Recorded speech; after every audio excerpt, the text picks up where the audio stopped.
بسم اللہ الرحمن الرحیم، اللہم صلی علی سیدنا محمد وعلی آل سیدنا محمد وبارک وسلم وصلی علیہ۔ جی دیکھیے گا، اس میں آپ کی بہت ساری اصطلاحات آج کلیئر ہوں گی۔ لغت میں زکوٰۃ کا معنی بڑھنا اور پاکیزہ ہونا، باب اس کا ہے جی باب تفعیل سے بھی آتا ہے، ٹھیک ہے جی، اور اس کے علاوہ یہ تفاعل سے بھی آتا ہے۔ شرعاً کہتے ہیں کہ اپنے مال کو پاک کرنے کی غرض سے جو چیز آپ نکالتے ہیں وہ زکوٰۃ ہے۔ اب زکوٰۃ میں ایک اصطلاح مال مستفاد کی ہے، یعنی وہ مال جو زکوٰۃ کی ادائیگی کے بعد دوران سال حاصل ہو۔ اب اس کی آگے کئی صورتیں ہوتی ہیں۔ اسی طرح مال ذمار ہے، ایسا مال جو کسی کے ہاتھ سے یوں نکلے کہ پھر اس کے پاس واپس ملنے کی امید نہ ہو، مثلاً گم جائے، سمندر پہ گر جائے، چوری ہو جائے، کوئی چھین لے، قرض لے کر مکر جائے، یا کوئی ظالم قبضہ کر لے، تو ایسے مال پر زکوٰۃ نہیں ہوتی۔ تو یاد رکھیے گا کہ مال ذمار پہ زکوٰۃ نہیں ہوتی، اور مال ذمار کی تعریف یہ ہے کہ ایسا مال کہ جو کسی کے ہاتھ سے یوں نکلے کہ پھر واپسی کی امید نہ ہو۔ یہ اس جو ہے وہ انٹرویو میں بھی یہ سوال تھا۔ اس کے بعد اکثر لوگوں سے پوچھ رہے تھے بار بار، لقطہ ایسی گمشدہ چیز ہے جی جو راستے میں کہیں گری پڑی ملے، اگر تو وہ چیز حقیر معمولی قسم کی ہے، اس کی بعض نے مقدار جو ہے وہ 3 درہم تک بھی بتائی ہے، مثلاً چھڑی، کوڑا، کھجور کی مانند وغیرہ، یا اس کے استعمال میں کوئی حرج نہیں، لیکن اگر وہ قیمتی ہے تو اٹھانے والے پر لازم ہے کہ وہ کم از کم 1 سال تک اس کی تشہیر کرے۔ اگر اس کا مالک آ جائے تو اسے ادا کر دے، اور اگر اس کا مالک نہ ملے تو 1 سال تشہیر کے بعد وہ شخص خود استعمال کر سکتا ہے۔ لیکن یہ اس دور کی بات ہے کہ جب موجود آج کل کی طرح ذرائع نہیں تھے، لیکن چونکہ اب ذرائع ہیں تو اب بعض علماء جو ہے وہ 1 ماہ پر بھی فتویٰ دیتے ہیں۔ سائمہ جانور اور غیر سائمہ جانور، سائمہ یعنی ایسے جانور جن کی گزر بسر چرنے پر ہوتی ہے، اور غیر سائمہ جانور وہ ہوتے ہیں ایسے اونٹ، گائے، بکریاں کہ جن کی پرورش گھر میں چارہ ڈال کر کی جاتی ہے۔ تو یہ سائمہ اور غیر سائمہ جانوروں کی اصطلاح بھی ایک استعمال ہوگی۔ بنت مخاض، ایسی اونٹنی جس کی عمر کا پہلا سال مکمل ہو کر دوسرا سال شروع ہوا ہو اور اس کی ماں حملہ ہونے کے قابل ہو جائے اگرچہ ہنوز وہ حملہ نہ ہوئی ہو، تو ایسی اونٹنی کو بنت مخاض کہتے ہیں۔ ابن لبون، یہ ایک اصطلاح استعمال ہوتی ہے جی ابن لبون کی، کہ وہ اونٹ جو 2 سال کی عمر مکمل کر کے تیسرے میں داخل ہو تو وہ ابن لبون کہلائے گا۔ بنت لبون، ایسی اونٹنی جو 2 سال پوری کر کے تیسرے میں داخل ہو تو وہ بنت لبون کہلائے گی۔ اسی طریقے سے جو ہے وہ حقہ کی اصطلاح استعمال ہوتی ہے، یعنی ایسی اونٹنی جو 3 سال کی عمر پورے کر کے چوتھے میں داخل ہو۔ جزع، وہ اونٹنی جو اپنی عمر 4 سال کر کے 5ویں میں داخل ہو۔ صرف چرنے والے جانوروں پر زکوٰۃ ہے، یعنی جو جانور چرنے پر گزارا کریں ان پر زکوٰۃ ہے، اور وہ جانور جنہیں چارہ ڈالا جاتا ہے ان پر زکوٰۃ نہیں ہوتی، خواہ جتنی بھی تعداد میں وہ ہوں ان پر زکوٰۃ نہیں ہوتی، یہ یاد رکھیے گا۔ اب یہ آپ کے پاس زکوٰۃ کا نصاب آ رہا ہے، اسے اچھے طریقے سے آپ لوگوں نے یاد کر لینا یہیں پہ، کیونکہ یہ بار بار پھر آپ کے لیے ایک ہی بار مسئلہ ختم ہو جائے گا۔ 5 سے کم اونٹوں پر زکوٰۃ نہیں، اونٹوں کا نصاب بتا رہا ہے۔ 5 اونٹ ہو جائیں گے تو 1 بکری ہے، 5 اونٹ پہ 5ویں پہ 1 بکری ہے، پھر اسی طرح ہر 5 پہ بکری ہے، 5 سے 9 تک کوئی نہیں، 1 ہی رہے گی، 10 ہوں گے تو 2۔ جب اونٹ 25 ہو جائیں گے تو پھر 1 سال کی اونٹنی یا 2 سال کا جو اونٹ ہے وہ اس کے اندر دیا جائے گا، جیسے جس کو ابھی ہم نے پیچھے پڑھا جو ہے وہ بنت مخاض کی صورت میں، اور اسی طریقے سے یا پھر ابن لبون کی صورت میں، اور 36 اونٹوں میں 2 سال کی اونٹنی ہے یعنی بنت لبون ہے، اور اسی طریقے سے پھر 46 اونٹوں میں 3 سال کی اونٹنی ہے، یعنی کہ جو ابھی ہم نے پڑھا جو یعنی حقہ ہے وہ اس کے اوپر لازم ہو جائے گی۔ اسی طرح 61 اونٹوں پر 4 سال والی اونٹنی جو ہے وہ اس کے اوپر لازم ہو جائے گی، اور جس کو ہم نے جزا کی صورت میں پڑھا۔ اور اسی طرح جو ہے وہ 76 اونٹوں میں 2 سال کی 2 اونٹنیاں ہیں، پھر اسی طریقے سے 91 سے لے کر 120 تک 3 سال کی 2 اونٹنیاں ہیں، اور 120 سے زائد پر 40 پر یعنی ہر 40 کے اوپر 2 سال کی اونٹنی، اور ہر 50 پر 3 سال کی اونٹنی، یعنی 40 ہیں تو پھر 2 سال کی دے دو، اور اگر 50 بڑھ گئے ہیں یعنی 160 ہیں تو پھر 2 سال کی 1 اونٹنی بڑھائی جائے گی، اور اگر 170 ہوئے ہیں تو پھر 3 سال کی ہوگی، اسی طرح یعنی آگے چلتا جائے گا۔ تو یہ جی ہے اونٹوں کا نصاب۔ اس کے بعد ایک اصطلاح ہے جی طبی کی.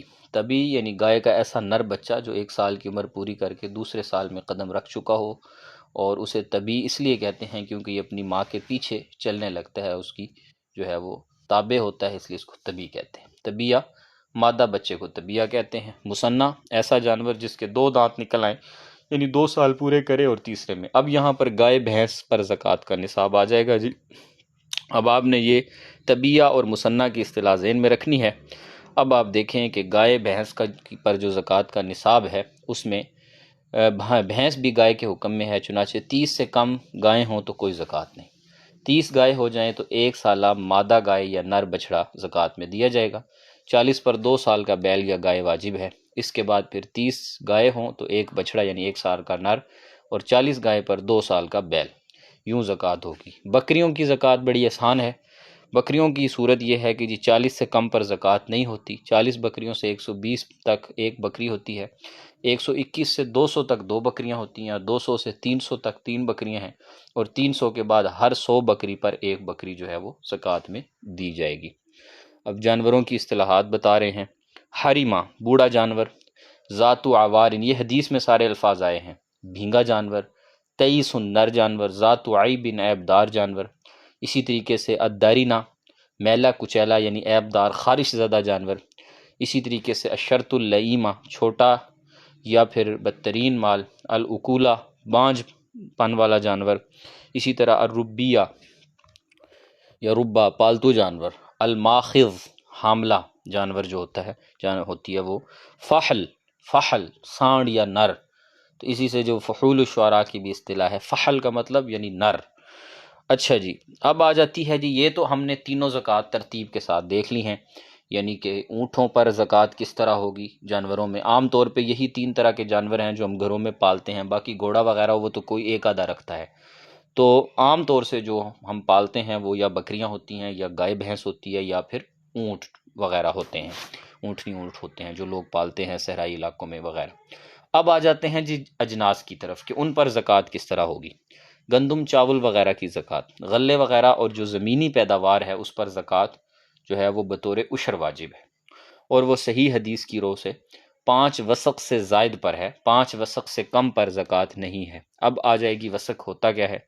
وسق جو ہے نا وہ 60 سا کا ہوتا ہے، اور ہر سا میں 4 مد ہوتے ہیں، اور ایک مد جو ہے وہ 1 رتل اور تہائی رتل کے برابر ہوتا ہے. یعنی 1 سا جو ہے وہ تقریباً 2.5 کلو گرام، اور ایک وسق جو ہے وہ 4 من کا ہوتا ہے. تو گویا 5 وسق جو ہوتے ہیں وہ 20 من وزن کے ہوتے ہیں. لہٰذا بعض اہل علم کے ہاں 1 سا کا جو وزن ہے وہ 2 کلو یعنی 100 گرام ہے. 2 کلو اور 100 گرام. اور اسی طرح 5 وسق جو ہے وہ 15 من 30 کلو کے ہوتے ہیں. اب طریقہ کیا ہے، تفصیل دیکھ لیجئے کہ حضرت ابن عمر رضی اللہ عنہ سے مروی ہے کہ نبی کریم صلی اللہ علیہ وسلم نے فرمایا کہ وہ زمینیں جسے آسمان یا چشمہ سیراب کرتا ہے، یا وہ خود بخود نمی کی وجہ سے سیراب ہو جاتی ہوں، تو اس کی پیداوار میں زکوٰۃ کا یعنی 10واں حصہ ہے.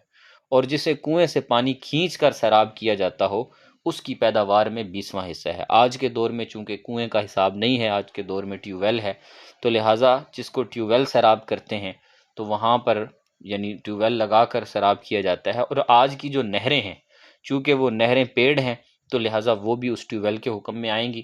ہاں اگر کسی کو ایسے چشمے جو پیڑ نہیں ہیں جہاں سے پانی ڈائریکٹ آتا ہے جیسے پہاڑی علاقوں کے لوگوں کے ہاں، تو وہ 10% کے حساب سے ہے. جبکہ یہاں آج کے دور میں ہماری ہاں جو نہریں ہیں جن نہروں سے پانی آتا ہے اور ان کے سالانہ پیسے جمع کروائے جاتے ہیں اس پانی کے، تو وہ بھی 20ویں حصے کے حساب میں چلا جائے گا. چنانچہ وہاں پر 20واں حصہ ہوگا.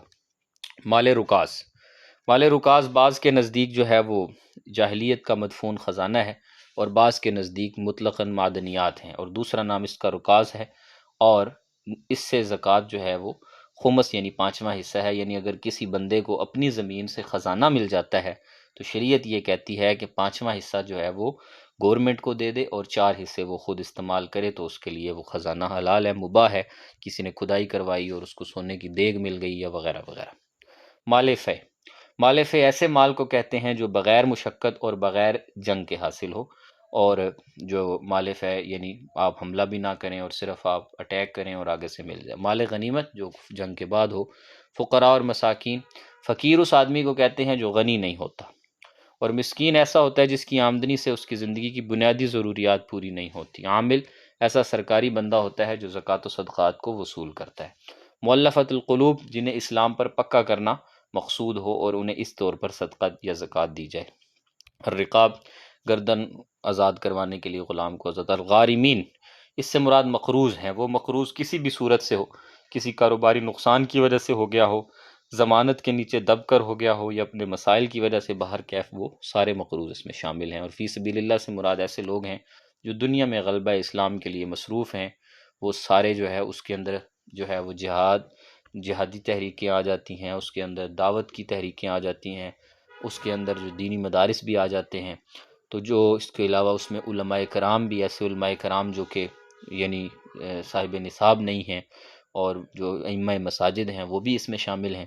ابن سبیل سے مراد مسافر ہیں، اگرچہ مسافر اپنے وطن و ملک میں صاحب حیثیت ہی کیوں نہ ہو، لیکن اگر وہ دوران سفر محتاج ہو جائے تو وہ بھی، اس میں بھی دینی مدارس شامل ہیں، اور جو ہے وہ اس کا بہترین مصرف ہے۔ اس کے بعد ہے جی صدقہ فطر۔ فطرانہ، اس سے مراد وہ صدقہ ہے جو رمضان المبارک کے اختتام پر نماز عید سے قبل آدمی دیتا ہے، اور اس کا نصاب 1 سا ہر فرد کی جانب سے ہے، خواہ وہ بچہ ہے، بوڑھا ہے، جوان ہے، مرد ہے، عورت ہے، سب کی جانب سے الگ الگ 1 سا جو ہے، یعنی 2 کلو 100 گرام یا تقریباً 2.5 کلو گرام کے حساب سے گندم کا دینا ہوتا ہے۔ اور اگر کوئی زیادہ صاحب حیثیت ہے تو وہ کھجور کے حساب سے دے دے گا، اور اگر کوئی بہت زیادہ امیر ہے تو وہ کشمش کے حساب سے، جو بھی رائج الوقت کرنسی ہوگی اس کے مطابق وہ ادا کرے گا۔ تو یہ تقریباً زکوٰۃ کے اس میں سارے مسائل آپ کے آ گئے ہیں۔ آگے آ جاتا ہے جی سیام، ناصارہ سے مصدر ہے سیام، اور جس کا معنی ہے روزہ رکھنا اور رکنا، کھانے پینے سے، فسق و فجور سے، ارتکاب سے اور جماع وغیرہ سے جو رکنے کا نام سیام ہے۔ روزے کی فرضیت جو ہوئی ہے وہ سن 2 ہجری میں ہوئی ہے۔ غزوہ بدر بھی چونکہ سن 2 ہجری میں ہوئی ہے، تو اس وقت روزے فرض ہوئے تھے اور مسلمان روزے کی حالت میں تھے۔ رویت کا مسئلہ ہے جی رویت ہلال، یعنی چاند دیکھنا۔ ماہ رمضان کا چاند دیکھ کر روزہ رکھنا ہو، اگر تو ابر آلود ہے تو شعبان کے دنوں کی تکمیل ہوگی۔ چاند دیکھنا روزوں کے لیے اور عید کے لیے ضروری ہے۔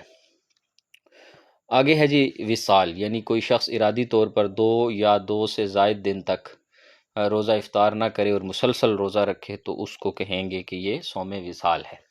یوم عاشوراء سے مراد 10 محرم ہے۔ اس دن موسیٰ علیہ السلام کو اور بنی اسرائیل کو فرعون سے نجات ملی تھی، اور اس خوشی میں روزہ رکھتے تھے۔ نبی علیہ السلام بھی پہلے 10 محرم کا روزہ اور پھر 9 کا یہود کی مخالفت کی وجہ سے لازم کیا۔ تو یہ 2 روزے جو ہیں یہ مسلمانوں میں بڑے جو ہے وہ بابرکت ہیں۔ ایام بیض کے روزے، ایام بیض سے مراد روشن سفید دن، اس سے مراد ہر ماہ چاند کی 13، 14 اور 15 تاریخ جب چاند اپنے جوبن پہ ہوتا ہے، جس کو ہم ماہ بدر کہتے ہیں، بدر کا چاند، تو رسول اللہ صلی اللہ علیہ وسلم ہر ماہ جو ہے وہ ان ایام کو روزے رکھتے تھے، لہٰذا یہ سنت ہیں ایام بیض کے روزے، روشن دنوں کے، یعنی 13، 14 اور 15 جو ہے اس کے جو روزے ہیں وہ یعنی کہ وہ سنت ہیں، وہ رکھنے سنت ہیں۔